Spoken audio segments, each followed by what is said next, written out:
Waqt konferenza tal-aħbarijiet fiż-żona tal-Blat tal-Għolja fil-Mosta, Joseph Muscat spjega kif ħafna mit-telqa li tħallit f'din iż-żona bħal f'żoni oħra fil-Mosta hija tort tal-Gvern u mhux tort tal-Kunsill kif qed tipprova tingħata l-impressjoni.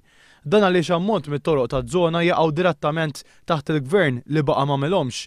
Joseph Muscat spjega wkoll li għalkemm l-aħħar Kunsill Nazzjonalista prova jagħti l-impressjoni illi ħalla sitwazzjoni finanzjarja tajba, ir-realtà hija totalment differenti fejn wara ħareġ li kien hemm mal-miljun euro dejn. Fosthom kien hemm 700,000 euro fuq proġett wieħed b'każ ta' frodi li għadu pendenti. Min-naħa tagħha tmexxija b'maġġoranza Laburista irnexxiela tikkontrolla dak id-dejn. Kien hemm il-fuq minn miljun euro dejn. Miljun euro dejn.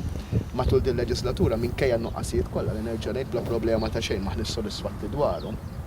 Il-Kunsill Lokali irnexxielu ma jżidx dan id-dejn, irnexxielu jibbilanċja il-budget tiegħu. Il-mexxej Laburista spjega li permezz tax-xogħol tajjeb li sar, issa Kunsill Lokali ġdid wara l-10 ta' Marzu żgur ser jibda fuq sieq aħjar finanzjarjament.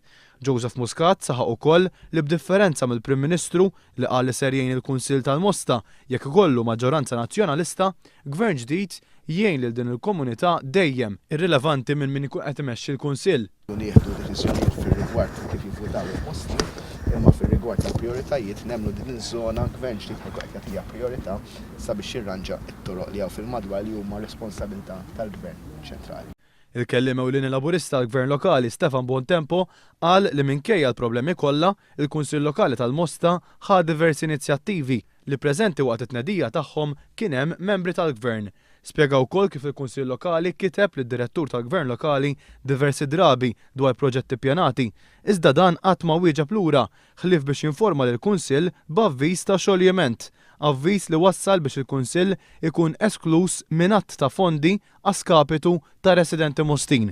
Joseph Muscat temm jgħid li l-Partit Laburista lest jerfa' responsabilità tan-nuqqasijiet li seħħew fil-Mosta u llum qiegħed jippreżenta tim ġdid ta' kandidati għas-servizz tal-Mostin kollha.